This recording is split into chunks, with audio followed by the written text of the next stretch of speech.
Hello everyone.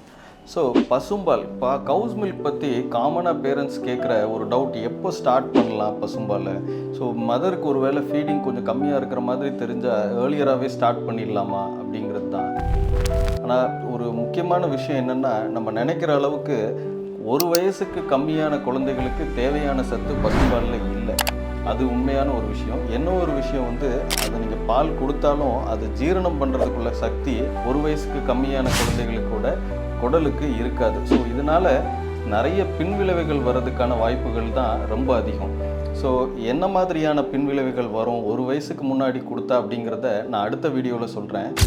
Recommended time எப்போ நீங்கள் வந்து பசும்பால் கொடுக்கணும் அப்படிங்கிறது 1 இயர். கண்டிப்பாக ஒரு வயசு கம்ப்ளீட்டட் ஏஜுக்கு அப்புறம் தான் பசும்பால் வந்து குழந்தைக்கு நீங்கள் கொடுக்கலாம். தேங்க்யூ.